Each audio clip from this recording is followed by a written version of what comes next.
Hey, my lovely Willow Vibes Tribe members. I am Jessica from Willow Vines Intuitive Vibes, and I'm here to do a story time story for Spooktober. Witches, I'm back.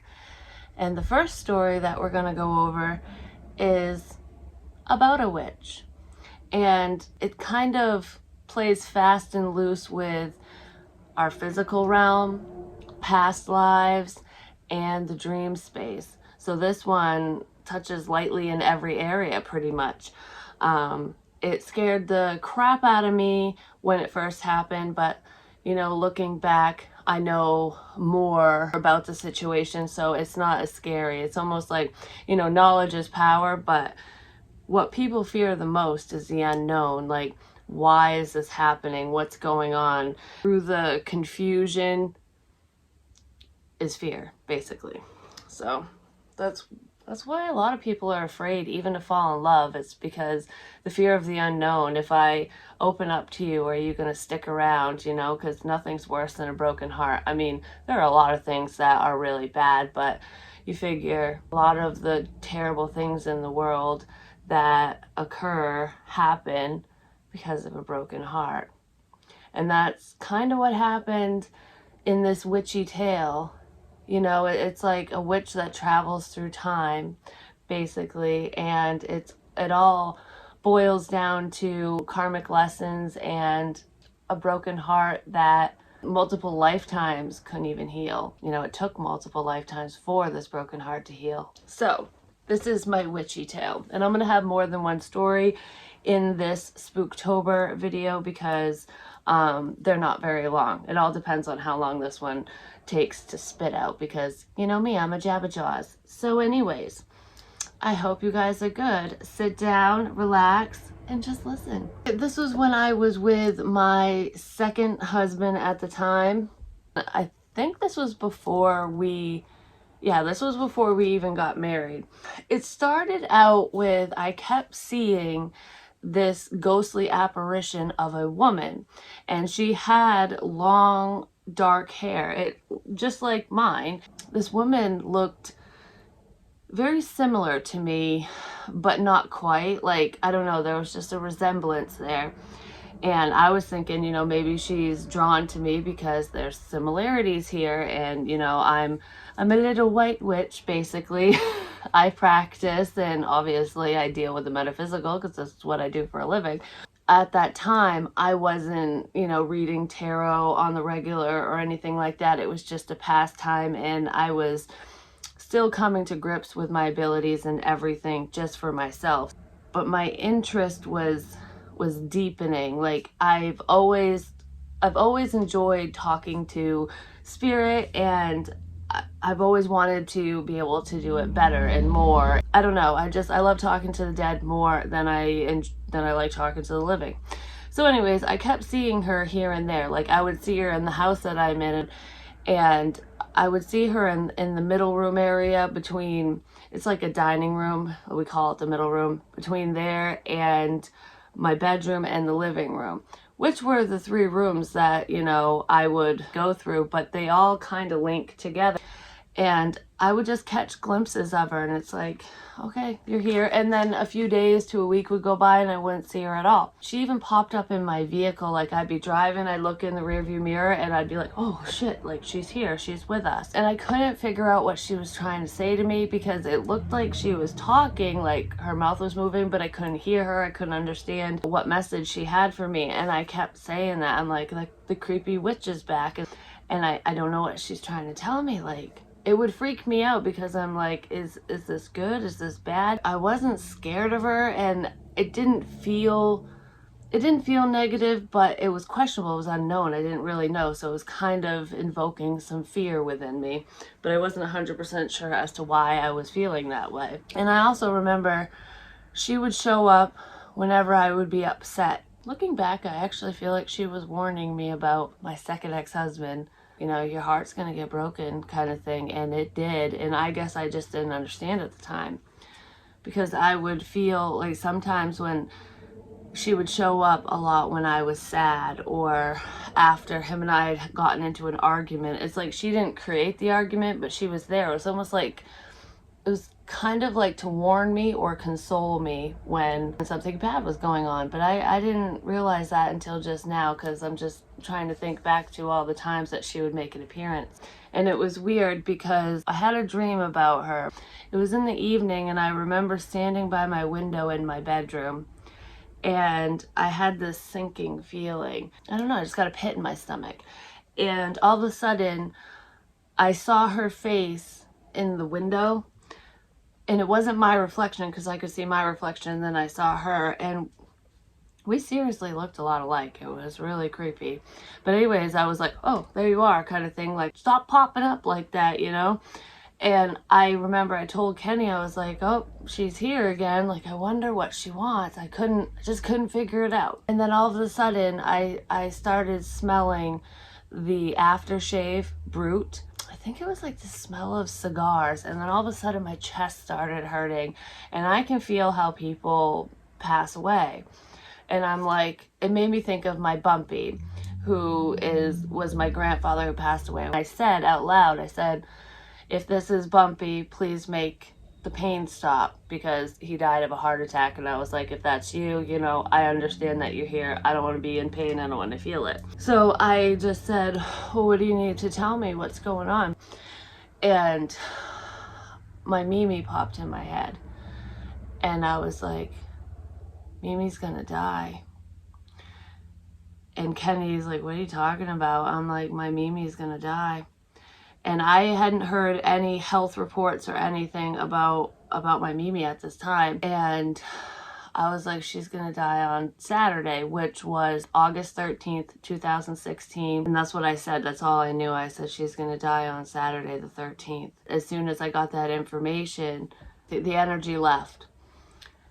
And I was like, huh, that's weird. So I went downstairs and I told my mom, I was like, Bumpy just came to me and he told me Mimi's gonna die on Saturday, basically. And she's like, oh, no, she isn't, because she had just gotten into hospice care.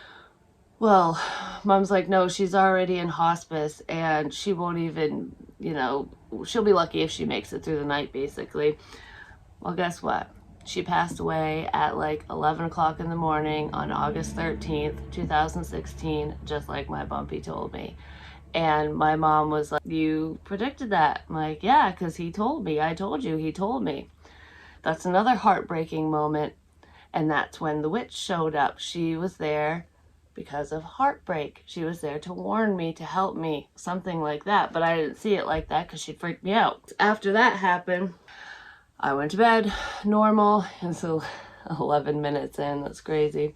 Went to bed, normal night, and Kenny was sleeping right beside me. Well, I started having this dream. I remember in the dream, I was in this little cabin, but it was very rustic, like, you know, medieval type rustic. I think it was from the 1600s.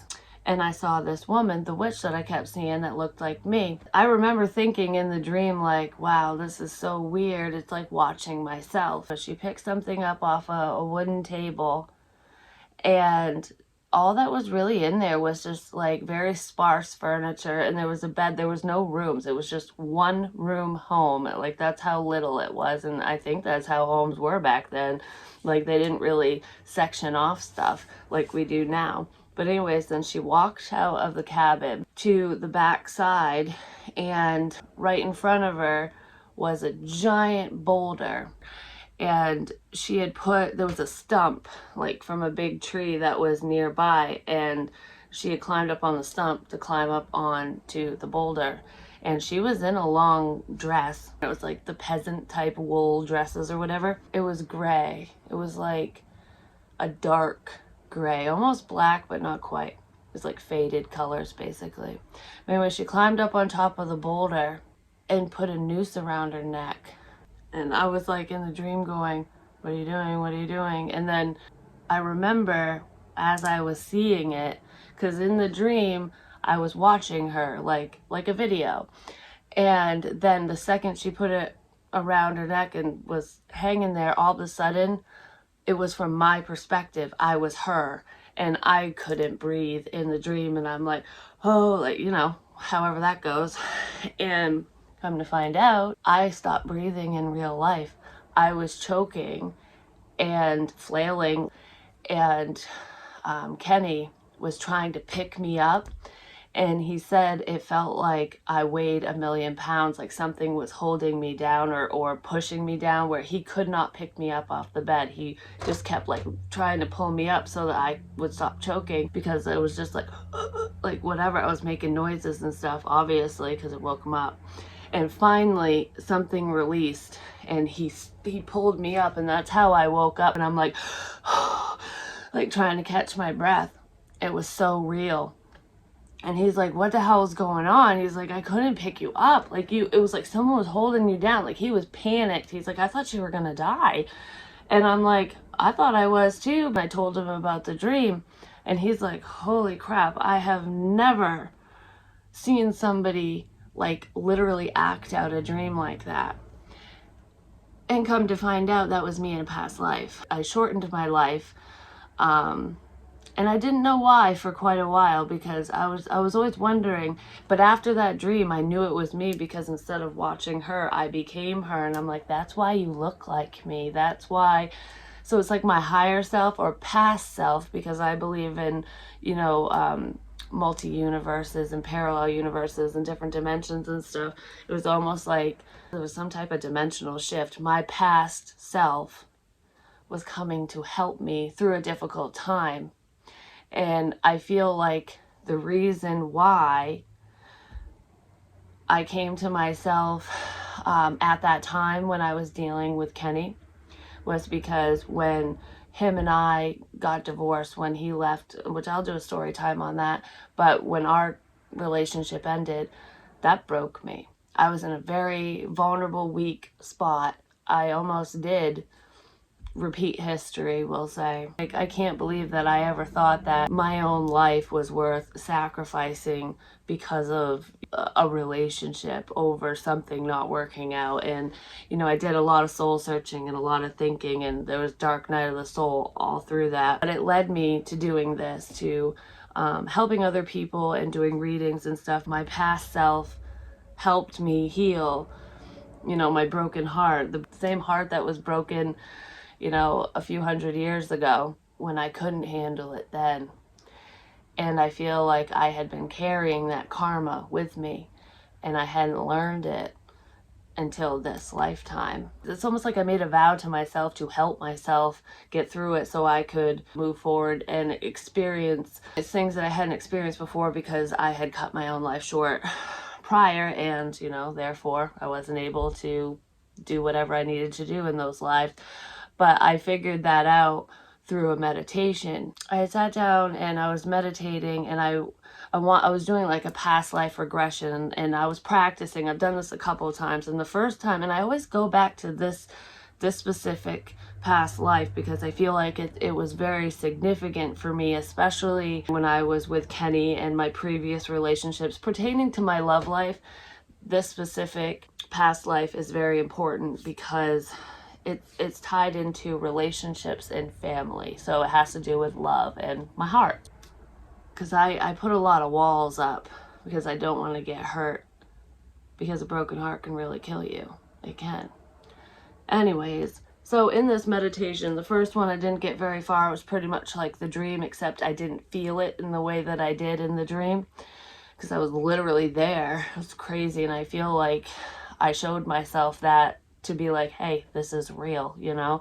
It's not just a dream kind of thing. And I needed that evidence basically in order to fully believe at that time. But anyways, the second meditation that I did, I went further, and I was like, okay, obviously I can't go beyond, you know, my actions on that day, because it ended. I would have shot into a different lifetime, which I've also discovered, and that's a story for another day. But I was like, I want to go backwards. I want to know why I did what I did in that life, because maybe it has something to do with this lifetime too. And in a way it does, because it explains, you know, why I am the way I am, and, you know, why I was so naive in my younger years, and kind of a doormat, a people pleaser, because it's like craving love. Like I just want to be loved, you know? I want to love someone and I want them to love me back in the same way that I fucking love them. And is that too much to ask? And that's, you know, that's what I want in this lifetime. And if I don't get it, oh well, there's always the next, you know? Because I actually love myself now, and I've never loved myself. And it's really hard to. So I don't want to turn this into some like self-help speech, because I have a whole other video planned on that. So stay tuned for that if you feel like you need it, if you can relate to this at all. So anyways, I went back and I was like, I want to know why all this happened. And I saw myself with my happy little family in that little cottage. And you could feel the warmth of the fireplace. Like, it's crazy through these meditations where it really puts you there sometimes, especially with past life regression. I could feel the warmth of the fireplace because it was a chilly day. It feels like there was just like I want to say there was a snap in the air. I don't know, it was that cool outside because there was wind, and you know how you can hear it whistle through the trees and the windows, and you can feel like that little whoosh of cool air, especially if you're in a warm room. It just like kind of breezes by you. That's what I could feel, and I could smell like wood burning, and there was like herbs hanging. I don't know if I was drying them or what, but they were hanging up, and I was a witch back then. Basically, I was a healer, that's what we'll say, an herbalist. I would help everyone. I was like, I don't know if any of you have watched Outlander or anything, but Claire, she's a healer and she would help everyone, you know. And that's what I would do. Not in the same way she did in that show and in the books, because it's obviously different in real life. But I would help people, and I was very magical. And I've been a healer through multiple lifetimes, which is probably why I'm able to do what I do in this lifetime, because it comes with eons of experience that I didn't even know that I had, you know. And some of you are the same way. So I had my happy little family, and I would heal the sick all the time. So I knew that I could take care of my husband and my daughter. And I've had dreams about having a daughter. I just heard the name Delilah. Maybe that was her name, I don't know.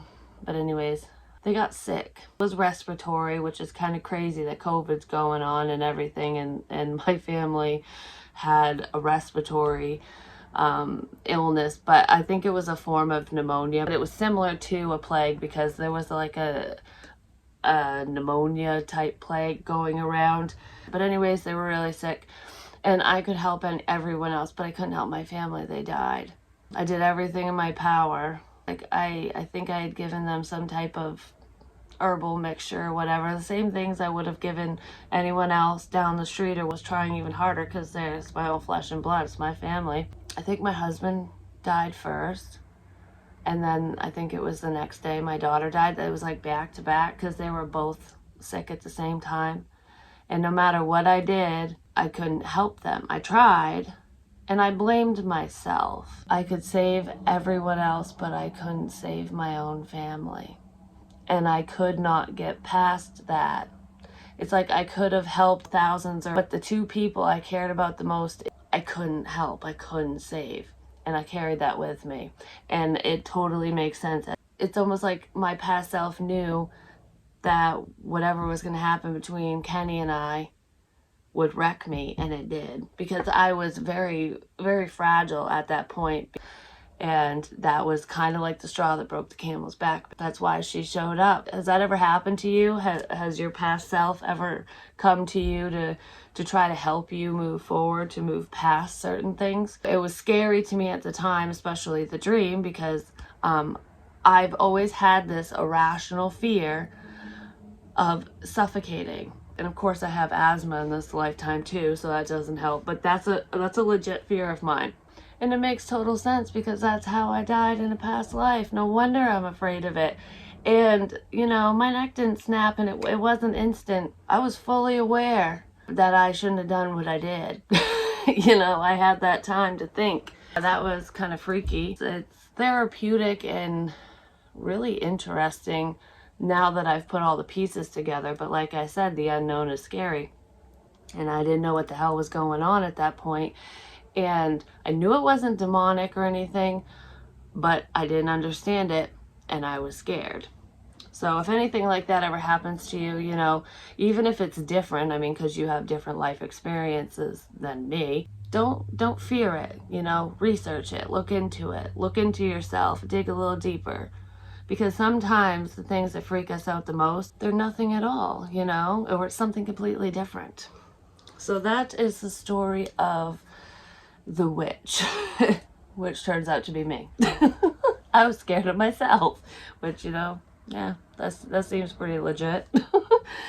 Anyway, so there was that. It did freak my husband out at the time. He was like, what in the mother of crap is going on with you? You're crazy.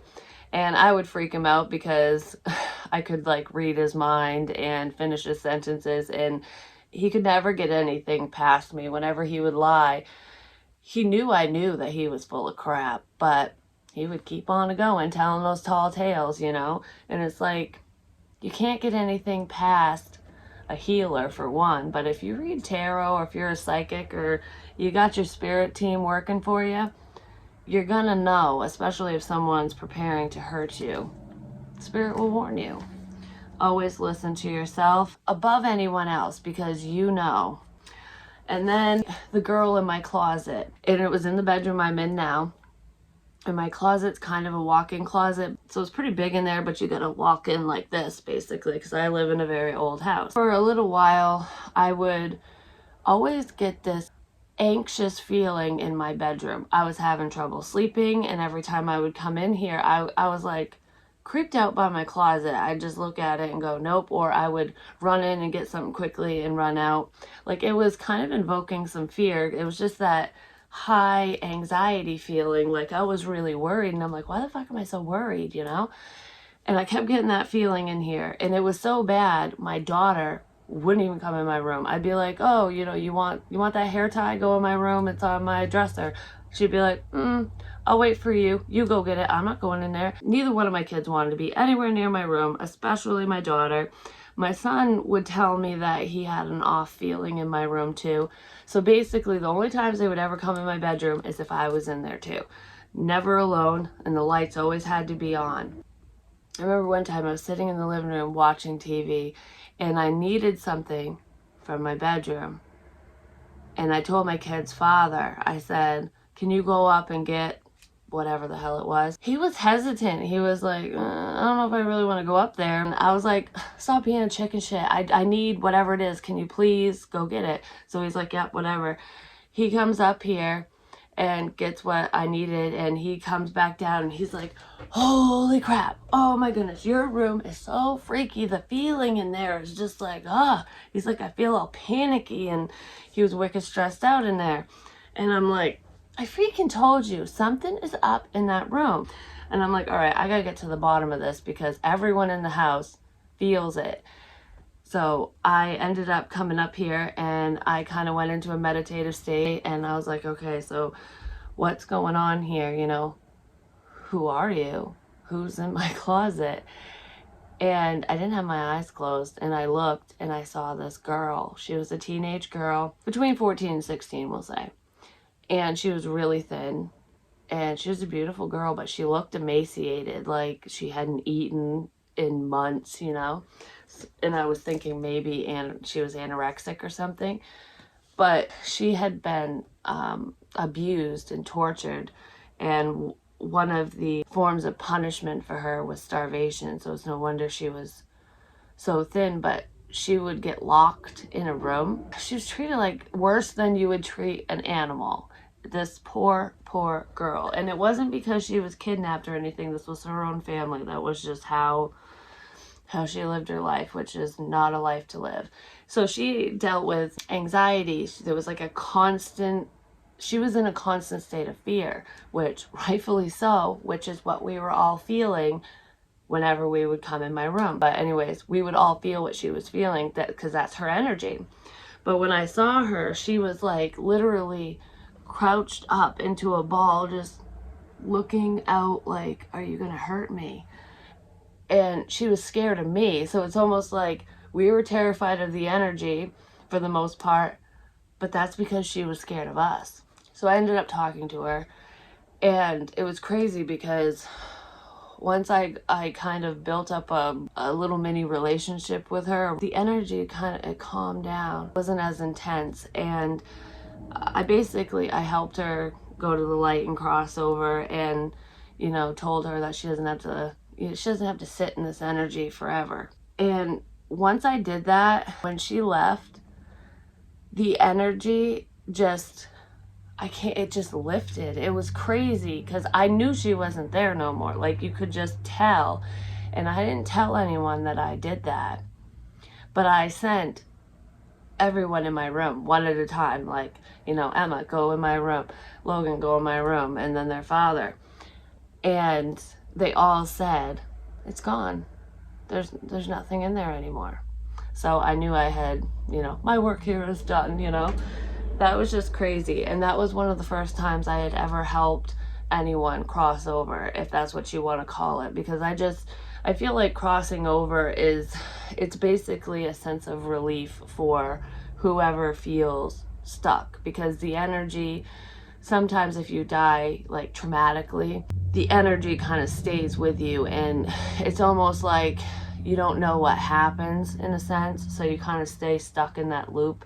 And crossing someone over is you're lifting that negative energy off from them, so that their energy is free, so that they can go and do what they need to do wherever that may be. You know what I mean? So anyways, there was the girl in my closet, and that was really freaky. The last ghost story that I explained, he's dealt with spirits quite a bit, so he gets freaked out. He has abilities just like me and my daughter. Actually, their father does too, but he don't want nothing to do with it. Like, no.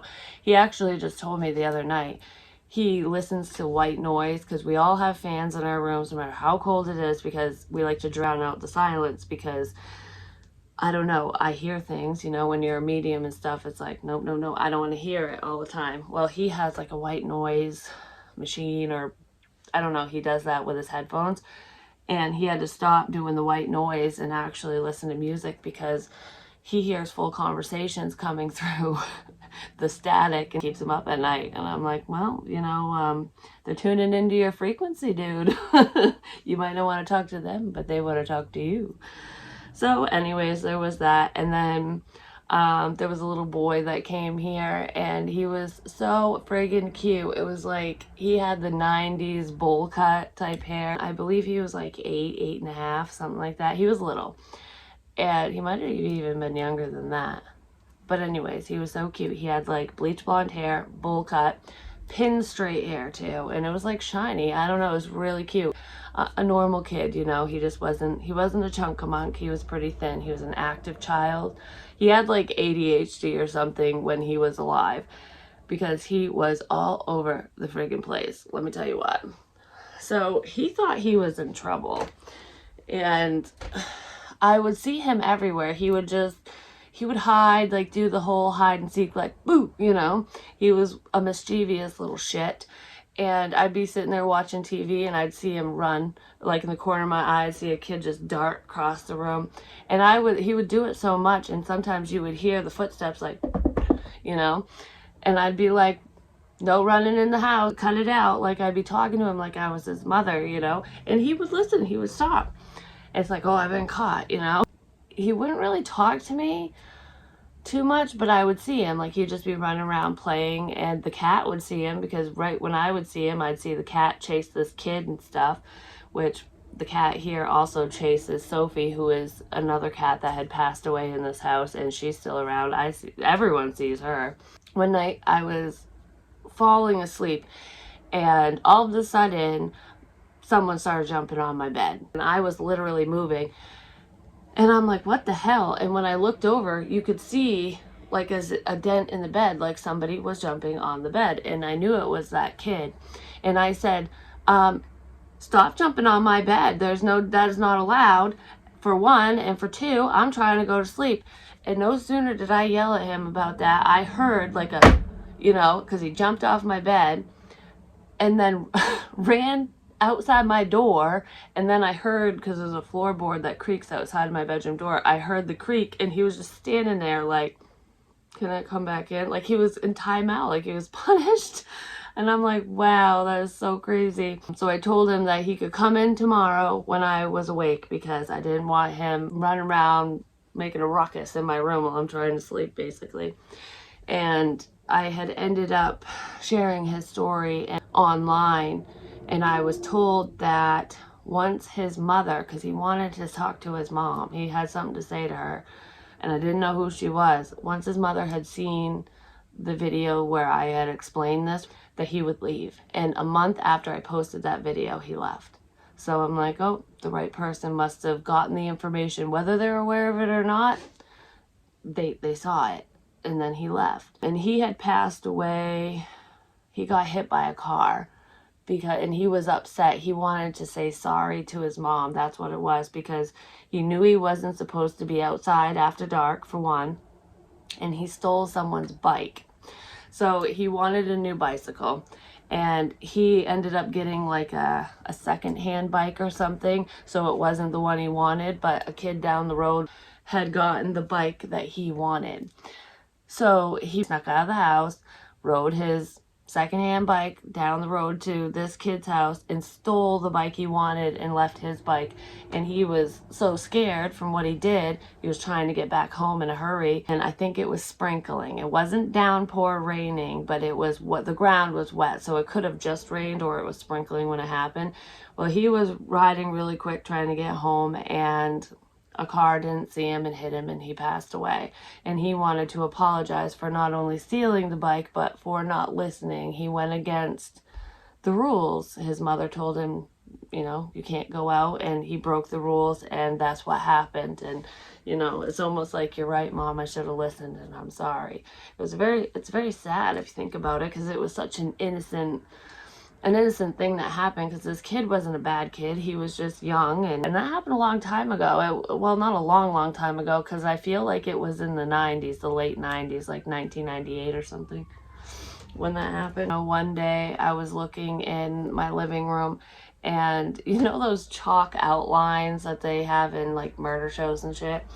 There was this woman that was kind of laid out in that chalk outline type, like, I don't know, something like that. But she was on the floor, face down, in that weird pose, almost like if you just threw a body down and they just kind of haphazardly fell.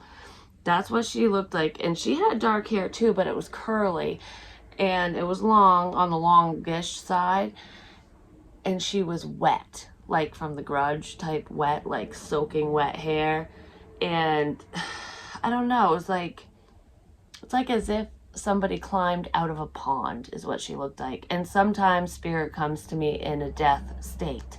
Not always, but sometimes. And that's what she was doing. And that was kind of creepy. But yeah, she was soaking wet. And I remember looking over, and I just saw like her face down on my living room floor. And I was like, what the hell's going on over there, you know?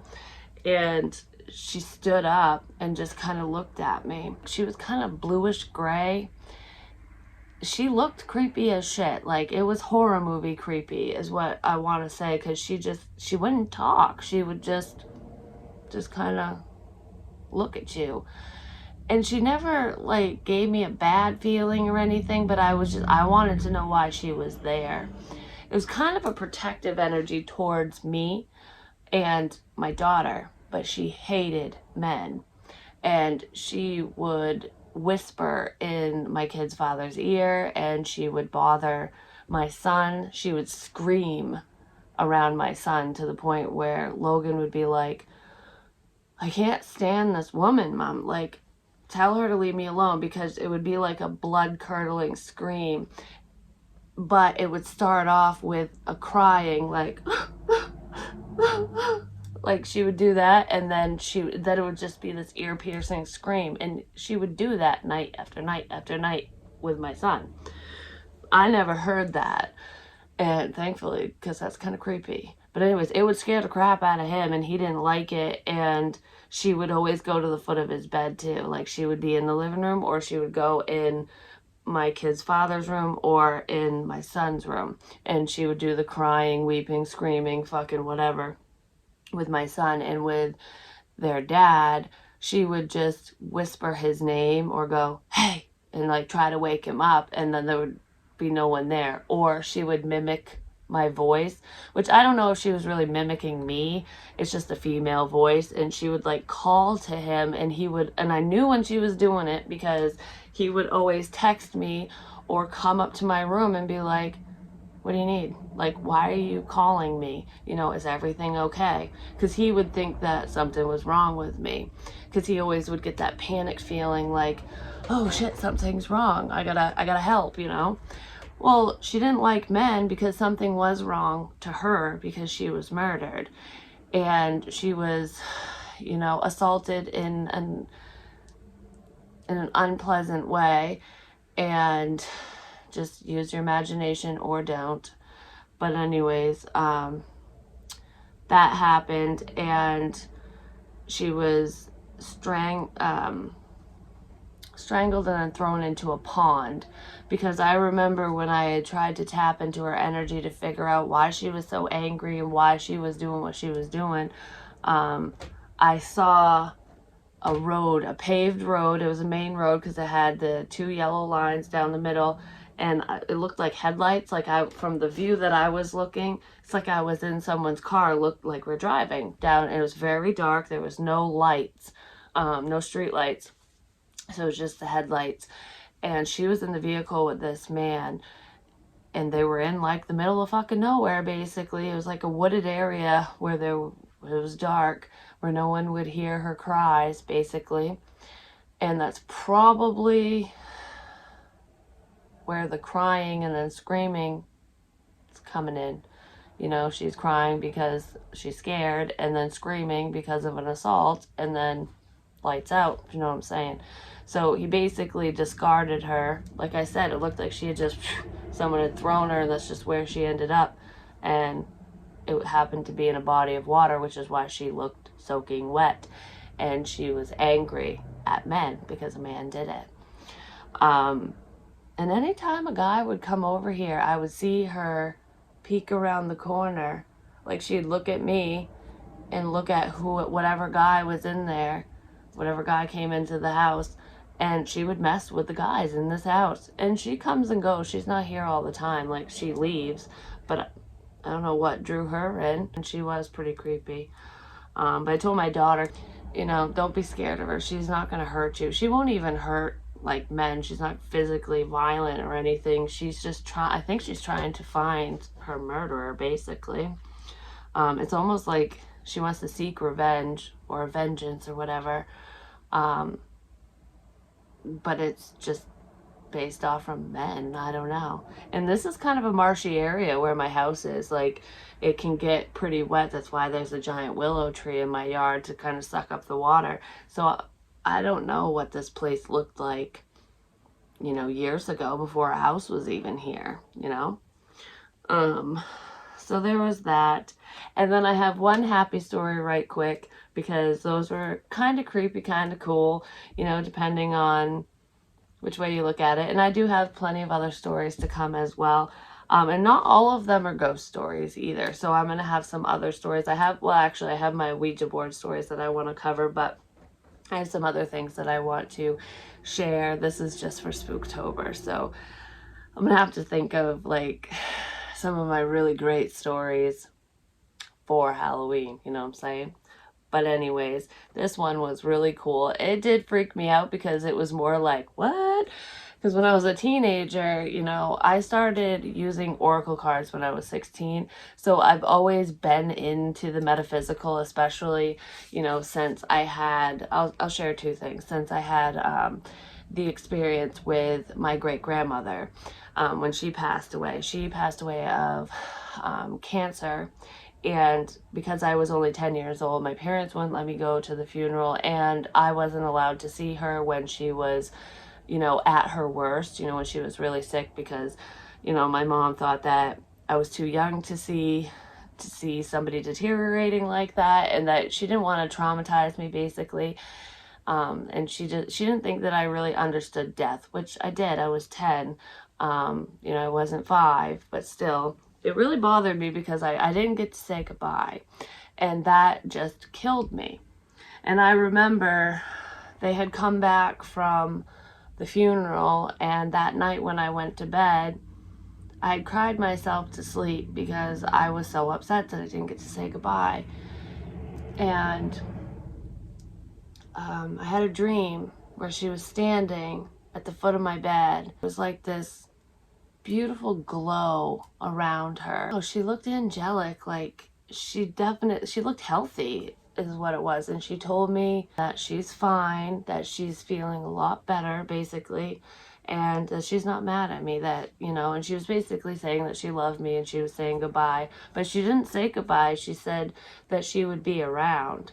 Like, I'm always here, I'm always around you. And she's actually one of my spirit guides. She helps me out a lot spiritually, especially when I was getting started. And I remember that dream was so real. It felt so fun. I was like crazy because in it I was just sitting up facing the foot of my bed talking to her. And I had tears, streaming down my face. And I just felt this sense of peace wash over me after she spoke to me. And then I woke up and I was sitting up crying, reaching out towards the foot of my bed like I wanted to hug her. So it was really happening. It was crazy. And that was like one of the first spiritual experiences that I really, really remember from when I was younger. And it was amazing. Like, I'll never forget that. And it was a beautiful moment that, things like that have happened more and more, but there was just something significant about that moment for me, and I think it's because of, what had happened and just how old I was. So I had believed in the paranormal and, just the metaphysical in general. And I was driving to my boyfriend's house, so I was about 16 years old. I had my license, and my car was in perfect running condition, no problems whatsoever. I'm bombing down the back roads. And I remember, like I said, I had no car issues, and I wasn't speeding or anything. I was on this one back road where when you go around the corner, there's a stop sign to connect to another road or whatever. Like, there was a bunch of different roads I had to go on.